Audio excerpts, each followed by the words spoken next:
podcast, Perspective and Our Power to Change, invites us to expand our lives by changing the lens we see through.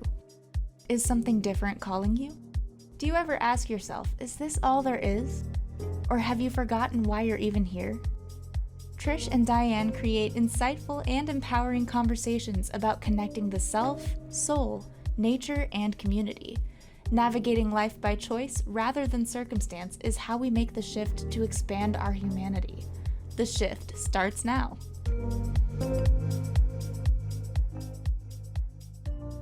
To a Reframe Friday on the Transformation Talk Radio Network and the Cornelia Stephanie Media Group. I'm one of your hosts, Diane McClay, with my good friend and my co-host, Trish Campbell, and we are here once again to help you create a shift in your life, to change your perspective.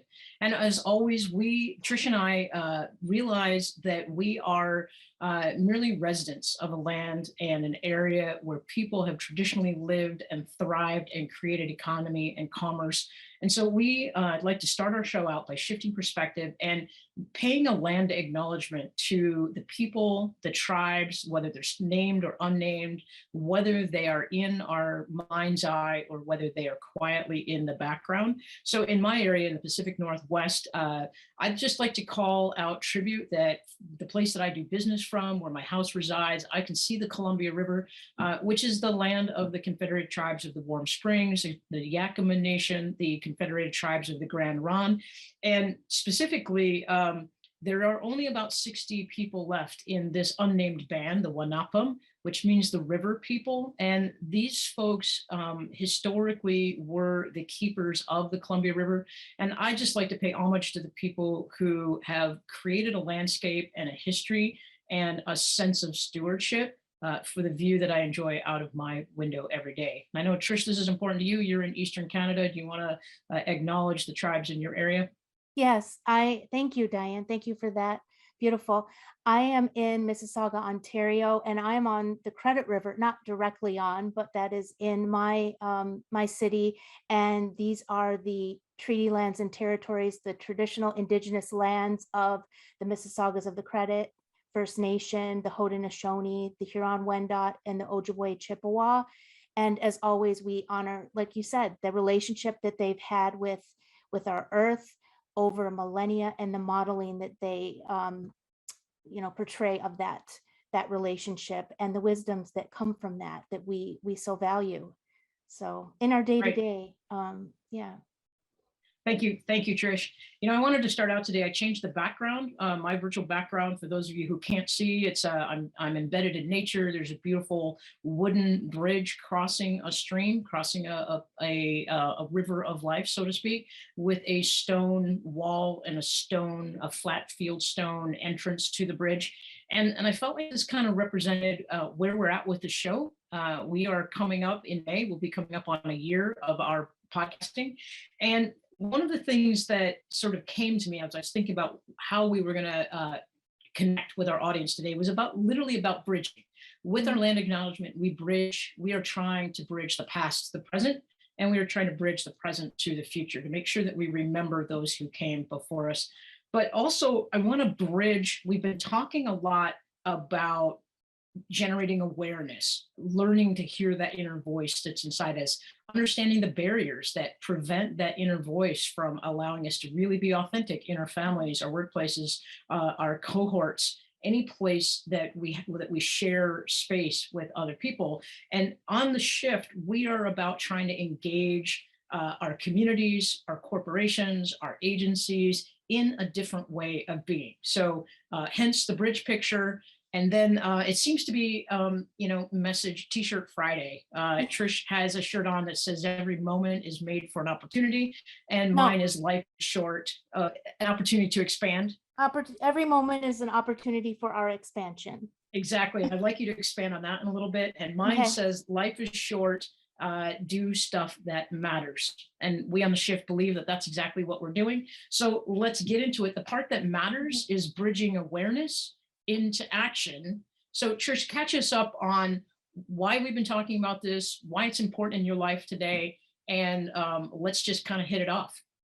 Yeah, well, I mean, just to back up and real quickly, we started talking about this because we felt that there was this collective resistance to that inner connection, to being in our stillness, that we noticed that kind of rose up when we were forced to be alone through the pandemic, or to be in that isolation energy, and really unpacking, like you said, what those barriers are to going inward. And then once we're there, what are we listening to? I know the last show we talked about, are we listening to, or is maybe one of our barriers because what we're hearing when we go inward is this reel of negative and limiting beliefs, or is it the quiet voice of our soul? So really deciphering what it is we're hearing, and then tuning into that, kind of letting go of that ego voice, that reel that we're listening to, and then going into the deeper whispers of our soul and what it is, because that is truly our inner guidance system. And we talked a lot about the ritual around doing that, and how we can be proactive, in a preventative way, almost, because life is going to bring challenges always. That's what this human experience is about. So it offers us a point of stability to get us through those challenging times. And one of the things we talked about is, a lot of times we think we can keep going long enough till we can't keep going anymore. So bridging what you said earlier about where we're taking this conversation and putting that awareness, which really having that ongoing regular self-reflection, regular connection with self, and that being in that silence allows the opportunity for awareness and self-awareness. And then how can we translate that into our day-to-day, and where are the places that we can translate that into our day-to-day, and how can we do that? And I think that's where we're at right now, and what we want to talk about. So as always, we never really plan out where this is going to go. But, I think that one of the key things to remember is that the whole point of this is to, I think I said it last time, build that muscle around our inner guidance system. And then it's almost, that becomes the way that we operate versus what everybody else is doing, or what's being, one of the things we talk about in our intro is life. Are you living life, or is life living you? So it's really, here's the point of entry into this new expansion, is to ask yourself that question. And then what are the ways that you can take agency? For everybody, it's going to be different, because our lives are different. Right. And, when the last mastermind that you and I attended in the Cornelia Stephanie Media Group, we were talking about different questions that we can ask ourselves to kind of hear and feel and sense and embrace that inner voice. And two of them that I really liked were, what am I feeling? And how do I want to be? Yes. So automatically, and so on my whiteboard, I've been playing around with writing around some A words. We've been talking about awareness. We've been talking about acknowledgement. We've been talking about accepting. And you can apply those in any part of your life, right? If there's conflict, if there's relationship issues, you have to have awareness in order to change something. You don't always have to accept it, but there's some level of whatever's going on that you have to at least embrace and try to get curious about. But then I was trying to think about, well, what are the next steps? So I develop awareness. I accept something needs to change. I have the desire to change it. I start listening to my voice. And then the thing is, it's like, what's next? And the two A words that came up for me were apply and action. Take meaningful action. So let's jump into that. How can we apply what we start to learn into a very simple everyday practice, so we start building that muscle memory? Yeah. Well, there can be lots of ways we do it, but one of the first things is to not immediately react to whatever is coming up in our day, and to take that pause and to listen inward. And that's the whole point of this practice, is to let that be your guidance system. And so to give an example of that, like in our everyday life, would be, we just had a holiday, St. Patrick's Day. So I would invite people, our audience and beyond, to, when there is a holiday as such as St. Patrick's Day, to, and anything that we're just given in life, it can be anything, to look beyond, why are we doing this? Why are we celebrating this? What is beneath this? And not, this is how we shift. This is how we have the paradigm shift, is we start to explore for something deeper and a deeper truth, like we say. So when there's a holiday like that, sometimes that is almost a way to detract from a deeper truth, like we've talked about on the shift before around Independence Day. So that, because something came into my awareness around celebrating St. Patrick's Day, that it's, it's not maybe necessarily what's presented on the surface. So I invite, maybe is to not, maybe whenever you're in a given situation, to not always do what you've always done, and give yourself that moment of pause and think outside the box. So whether that is in your personal life or in the workplace, to take what you've cultivated inside and bring it externally, and share that and be that in the spaces that you live. Right. You have me curious about, do you feel comfortable sharing what came into your awareness? Or, I mean, this is the Shift podcast after all. And is that something that can help other people shift? Well, I just, the invitation is there. I probably don't have enough knowledge to, I don't want to come across as an expert on it, but it was an invitation to look into the tradition around that holiday, and see beneath that what that was really about, that saint that is being honored.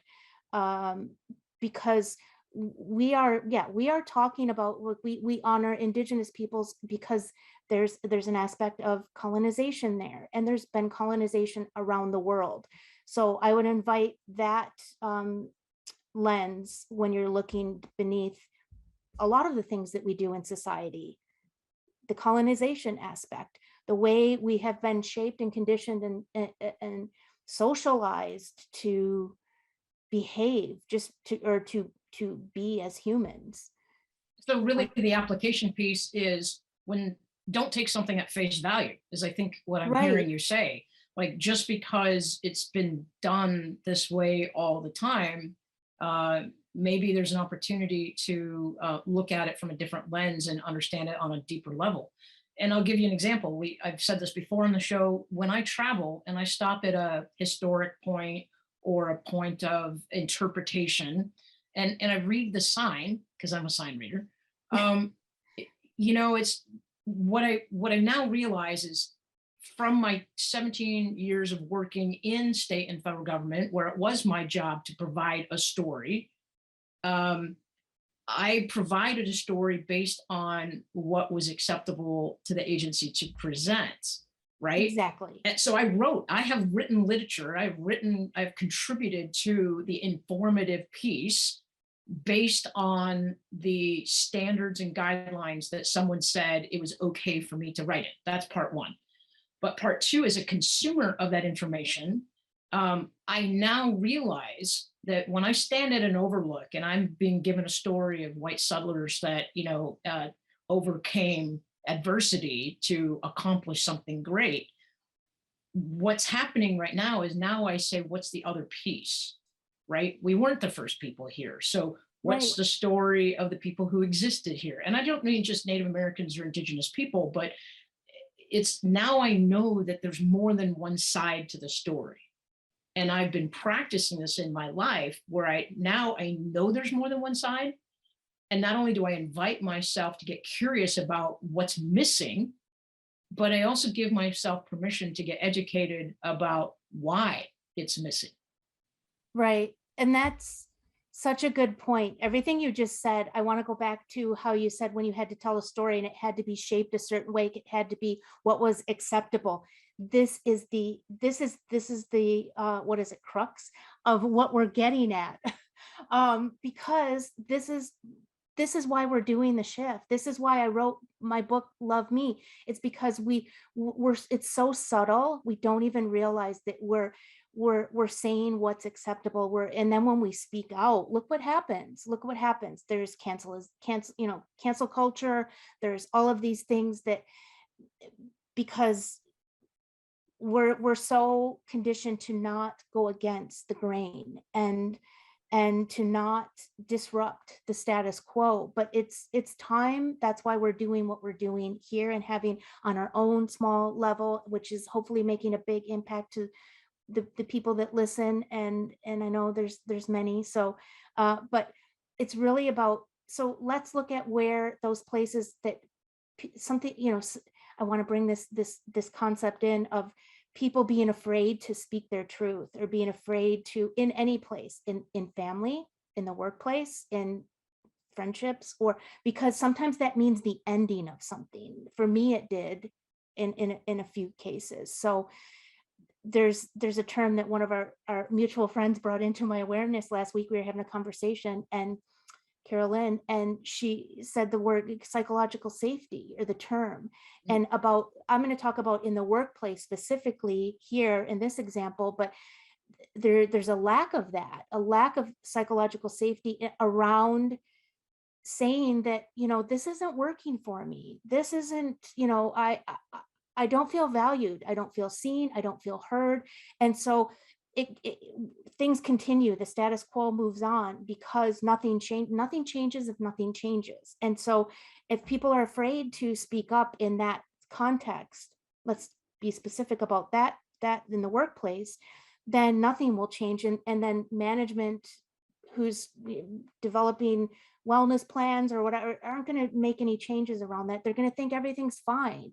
But so sometimes there has to be a little bit of, let's look beneath the surface on something. I know in Canada weekly, and the number's probably higher now, 500,000 people call in sick weekly.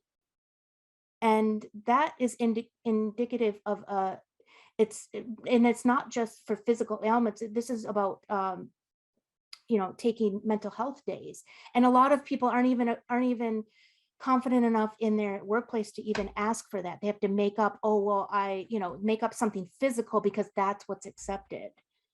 And to that point, in a lot of companies and agencies, if you're given a sick leave bank to draw from, there are prescribed, legitimate, and I put that in quotes, reasons why you can use your sick leave. I worked with a guy who would regularly take his sick leave. Mm-hmm. No fever, no headache, no nausea, no hospital visits, no doctors. He would just call in sick.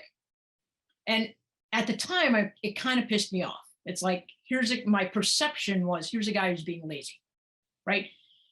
He literally said to me, you and I will have worked the exact same number of years, and you will have worked twice as much as me.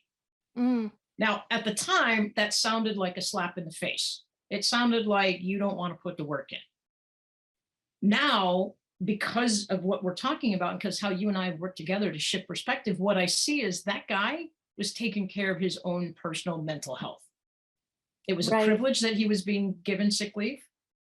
He found a way. I mean, no one, because of HIPAA laws and all that, an employer can't really say, well, tell me exactly why you're taking a sick leave, right? Yeah.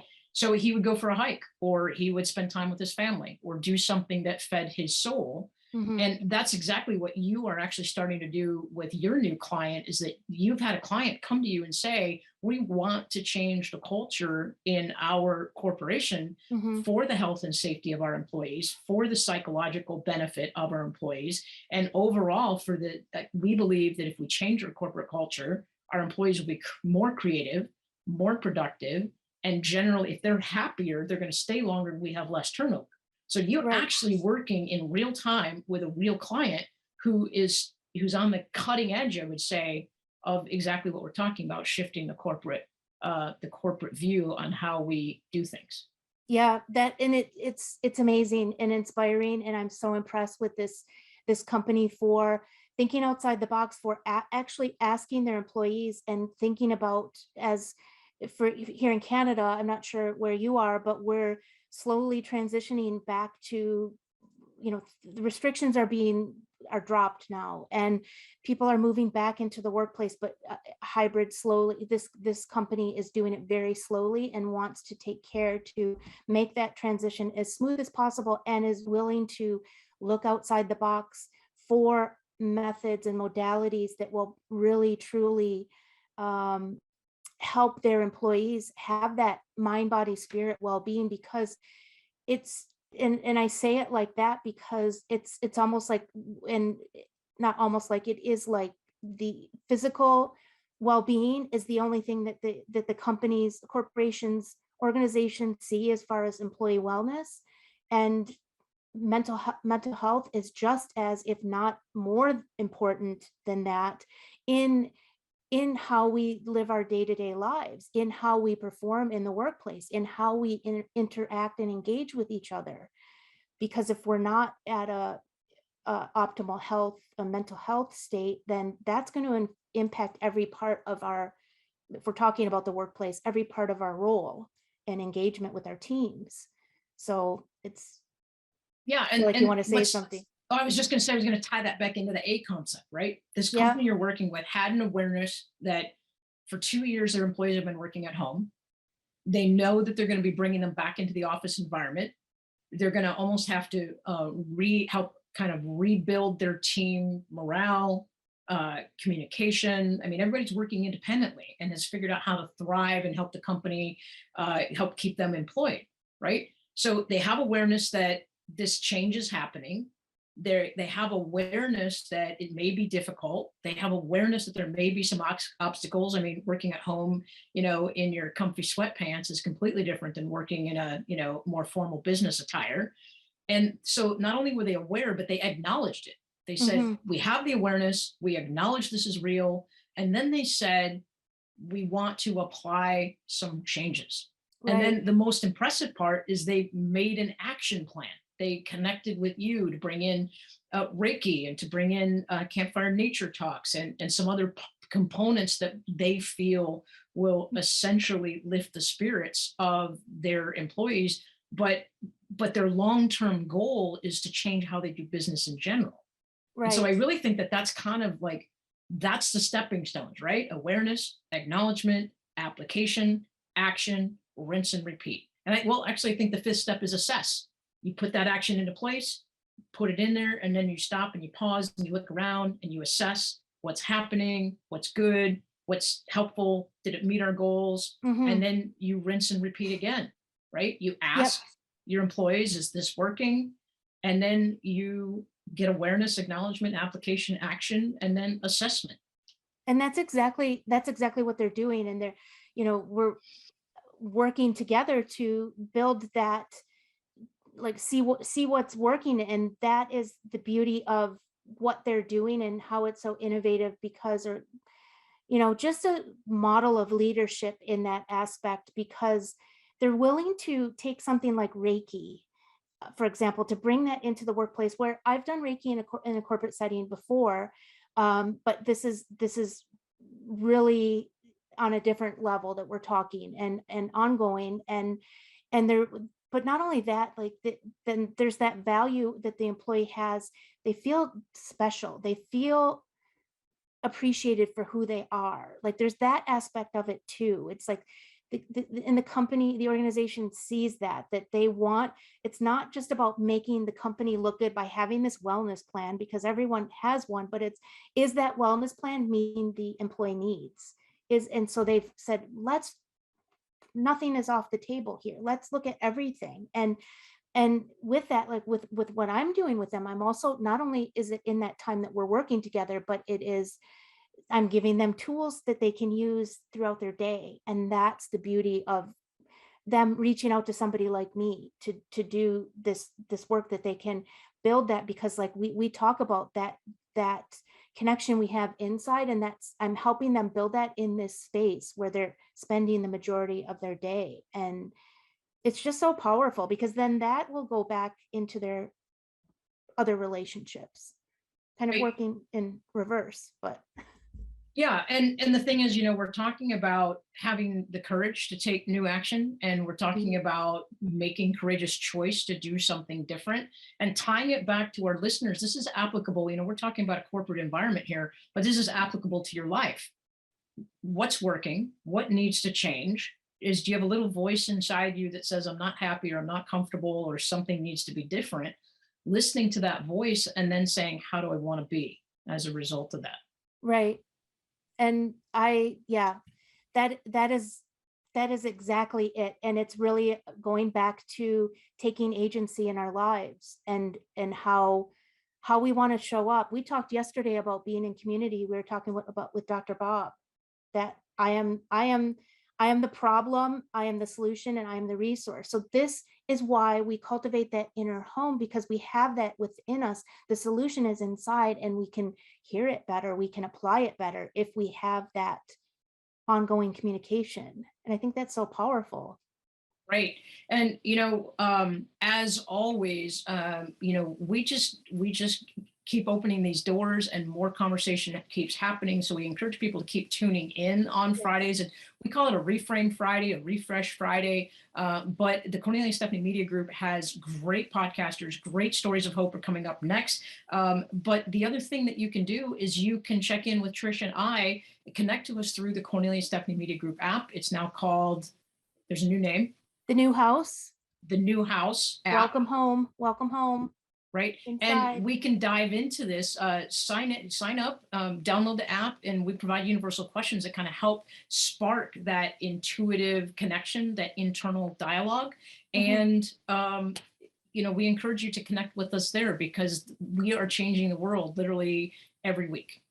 Yeah, that is exactly it. That universal question this week is, do you know and do you feel that you have the answers within you? And that's a perfect question to start with. And if you need help unpacking that, like you said, we're here to help.